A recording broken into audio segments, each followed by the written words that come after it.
buenas, yo soy Juan Carlos, mi compañero es Pachi, y nuestro grupo va a explicar un poco sobre el metabolismo del calcio y el fósforo y cómo estos pueden afectar en los microorganismos, un poco de fisiología básica. Para empezar vamos a hablar con el metabolismo del calcio y quiero remarcar una cosa. Todo el mundo sabe que tenemos calcio en los huesos y ahí es donde va a encontrar nuestro mayor porcentaje de calcio, cerca de un 99%, casi el máximo, pero también tenemos calcio en la sangre, suelto en la sangre. Este calcio es importante, aunque sea solo un 1%, porque nos va a mostrar, nos va a permitir realizar diferentes funciones dentro del metabolismo, además de la formación de huesos. Como acabo de nombrar, la formación de huesos es la base de la creación de los huesos que tenemos nosotros en nuestro organismo. También lo podemos desprender en algún momento, que ya se comentará más hacia adelante, y esa es la función que conocemos todo el mundo. Ahora, si nos metemos un poco más dentro de la fisiología, y específicamente en ese 1% que está disuelto en la sangre, y está libre por la sangre, podemos ver distintas funciones del calcio. Una función del calcio que tiene es agente en la contracción muscular. ¿Cómo realiza el calcio o cómo actúa el calcio dentro de la contracción muscular? Pues lo más sencillo y resumido, por decirlo de una forma, es se adhiere a la toxina y consigue liberarla, hacer que se movilice hacia la miosina y provocando una contracción muscular. Para resumir las cuentas, es el primer agente que necesitamos para que se produzca una contracción. Aparte del ATP, podemos continuar también con este 1% de calcio en sangre, que parece muy infravalorado, pero también nos ayuda en situaciones de coagulación. Cuando nos hacemos un corte, en la hemorragia actúa como principal factor o como actor principal para que enviando señales a través del cuerpo hagamos un coágulo de sangre, hagamos una cicatriz, una costilla, para que se detenga el riego sanguíneo en esa zona o para que esa zona no tenga más riego sanguíneo y perdamos sangre por la herida. Esto principalmente ocurre cuando nos cortamos con el dedo cocinando. O otro factor que podemos ver del calcio es que actúa como transmisor del impulso nervioso. Es decir, cuando tenemos una sinapsis en una neurona y queremos pasar los neurotransmisores de una neurona a la contigua para poder producir ese mensaje, el calcio actúa como puerta o como liberador, iniciador de esta neurotransmisión de los neurotransmisores. También es importante que al tenerlo disuelto en sangre, aparte de todo lo que hemos contado de hemotasia y de los neurotransmisores, el calcio actúa como un regulador, vamos por decirlo de alguna forma, de información entre células, entre el medio intracelular y el medio extracelular, haciendo que la célula pueda recibir información, ya sea información de concentración ácido-base entre el medio extracelular o el medio intracelular.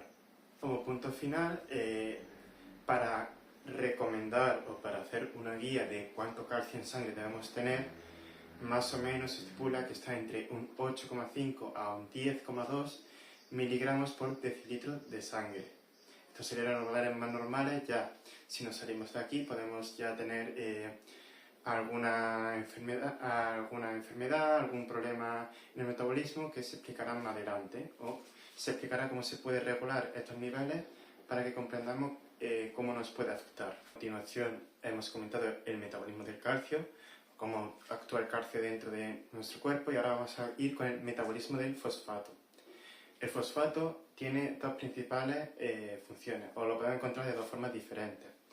Tanto en el medio intracelular en forma de material genético, lo podemos encontrar también formando parte de las bicapas lipídicas de las membranas celulares. También en distintos casos podemos encontrarlo incluso dentro del hueso. Ahora bien, ¿qué implica el fósforo dentro de nuestro organismo? El fósforo tenemos principalmente una función estructural en la que se encarga de mantener la estructura de nuestro material genético, es decir, tanto en el ADN como el ARN, es a través del fósforo cómo los nucleótidos se unen unos a otros. Es decir, tengo aquí mi nucleótido con mi átomo de fosfato, mi pelotita de fosfato, tengo mi otro nucleótido y se une a través del fosfato. Es algo sencillo, pero es vital para nosotros. También tiene distintas funciones reguladoras. Bueno, estructuralmente hablando, también forma parte de la bicapa lipídica, es decir, cuando yo tengo una membrana, lo que divide el medio extracelular y el medio intracelular es una membrana de fosfato principalmente, fosfolípidos podemos decir, se dice. Esto lo que hace es que el fosfato forma parte de la membrana en los extremos, es decir, yo tengo la membrana aquí, tengo mi fosfato y mi lípido, mi cadena de lípido, y el fosfato al ser hidrofóbico mantiene el medio acuoso fuera o el medio acuoso hacia adentro. Además de eso, también se encarga, es regulador del estado ácido y base entre el medio extracelular con el medio intracelular, es decir, si el medio extracelular tiene muchos protones, van a hacer un gradiente de concentración hacia el medio intracelular para poder equilibrar el ácido base, pero esto no tiene por qué ser bueno, porque podemos tener un exceso de protones. Entonces, ¿qué hace el fósforo? El fósforo se une a este protón para que no quede libre y acidifique la sangre, así manteniendo una concentración de pH, la que tenía anteriormente la célula, y de que sea igualado con el exterior celular. También puede funcionar al contrario. Si el medio extracelular está en un estado neutro, vamos a decir neutro, o en un estado base normal, y el medio intracelular es el que tiene una acidez mayor, una acidez menor, necesita que el medio extracelular sea ácido, lo que va a hacer es los diferentes componentes con fosfato que tenemos dentro de la célula van a liberar ese hidrógeno, ese protón, y lo van a expulsar por gradiente de concentración hacia el exterior celular, acidificando el medio extracelular y manteniendo una igualdad ácido-base entre el medio intra y extracelular.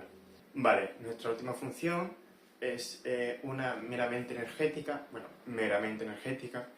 Como hemos comentado antes, en el calcio nos ayuda a que las fibras de miosina y tripsina se desplacen para provocar una contracción muscular. Vale, pero además del calcio necesitamos el fosfato, ya que tenemos unas moléculas de ATP, que es lo que nos proporcionan energía, porque tenemos la molécula principal del ATP y tenemos luego ATP significa adenin trifosfato, es decir, tenemos tres fosfatos unidos a nuestra molécula principal, y lo que nos permite esta energía para el movimiento o la contracción muscular es la liberación de los tres fosfatos en dos, es decir, corto la cadena y se libera un fosfato. Entonces, de la liberación de la cadena es como si tenemos una reacción y se libera mucha energía, lo que nos permite lo que nos permite para la contracción muscular poder realizar mucho movimiento, es decir, almacenar fosfato nos permite crear moléculas de adenosin trifosfato que luego las podemos utilizar o que se usan en movimientos o en vías energéticas. Y complementando con lo que hemos dicho antes de la cantidad de calcio que teníamos en sangre, la cantidad de fosfato que podemos tener en sangre es de 2,5 hasta 4,5 miligramos por decilitro sanguíneo. Hasta aquí tenemos ya lo básico que debemos conocer tanto del metabolismo del calcio como el metabolismo del fosfato. Vale, vamos a hablar sobre la hormona paratiroides. Cuando hay unos niveles bajos de calcio se estimula la liberación de esta hormona, y cuando estos niveles ya están regulados o son altos, se inhibe esta hormona. Esta hormona además estimula la liberación de calcio por parte de los huesos, reduce la liberación del mismo en la orina e inversamente estimula la excreción de fosfato.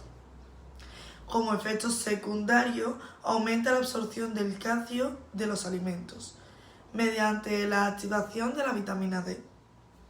También, aparte de hablar de esta hormona, vamos a hablar sobre la calcitonina, que es producida por las células C de las glándulas tiroides. Al contrario del caso anterior, esta disminuye los niveles de calcio en sangre cuando son demasiado altos, inhiben la actividad de osteoclastos, paralizando la liberación del calcio mediante la descomposición del hueso, y aumenta la expulsión de calcio.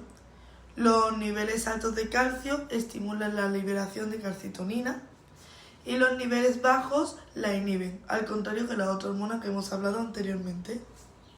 Como resumen, la hormona paratiroidea, PTH, y la calcitonina desempeñan funciones opuestas pero complementarias en la regulación de los niveles de calcio en sangre, trabajando conjuntamente para mantener la homeostasis del calcio. La PTH, secretada por la glándula paratiroides, actúa incrementando los niveles de calcio en sangre. En contraste, la calcitonina reduce los niveles de calcio al inhibir la resorción ósea y favorecer su depósito en los huesos. Además, la acción de PTH también tiene un impacto sobre el fósforo, disminuyendo de los niveles plasmáticos de fosfato. Por otro lado, la calcitonina no tiene un efecto tan marcado sobre este ion, contribuyendo así a mantener relativamente estables sus niveles en sangre. Esta regulación es crucial ya que el fosfato es indispensable para numerosos procesos celulares, incluyendo la síntesis de ATP, que es la principal fuente de energía celular, la formación de ácidos nucleicos, ADN y ARN, y otras funciones metabólicas vitales. Por tanto, el equilibrio entre PTH y calcitonina asegura una estabilidad del fosfato, lo que garantiza el funcionamiento óptimo del organismo. Vamos a hablar sobre las patologías. Primero encontramos el hiperparatiroidismo. Hay 3 tipos. El primero ocurre por un tumor no canceroso que provoca la producción en exceso de la hormona. El segundo ocurre cuando hay niveles bajos de calcio y hay un exceso de producción de la hormona paratiroide. Podemos decir que hay una sobrerespuesta. Y el tercer caso ocurre cuando se prolonga el segundo y las hormonas se vuelven autónomas para seguir aumentando los niveles de calcio a pesar de haber corregido ya esos desniveles. Ahora tenemos el hipoparatiroidismo. Ocurre por un daño o la extirpación accidental de las glándulas paratiroides. También encontramos en enfermedades autoinmunes, trastornos genéticos o niveles bajos de magnesio. Vale, ahora pasamos a la hipercalcitoninemia. Es el exceso de calcitonina. Está asociado a un cáncer de tiroides. Puede elevarse también por un cáncer de pulmón, mama, leucemia y otras enfermedades. Y por último tenemos el hipocalcemia. Es la insuficiencia de calcitonina. Puede ocurrir por la extirpación de los tiroides. Las consecuencias que podemos encontrar en estas enfermedades son: en hiperparatiroidismo, aumento en el riesgo de fracturas óseas, presión arterial alta y enfermedad cardíaca, cálculos renales y enfermedad renal grave a largo plazo. También tenemos hipoparatiroidismo, mialgias, que es dolor muscular, calcificación de los tejidos, piel seca, enfermedad renal y arritmia cardíaca. Pasamos a hipercalcemia, donde encontramos fatiga, debilidad, náuseas, vómitos, estreñimiento, dolor óseo, cálculos renales, problemas neurológicos, arritmias cardíacas, etc. También tenemos la hipocalcemia, que es entumecimiento y hormigueo, espasmos musculares, calambres, convulsiones, irritabilidad y arritmias cardíacas.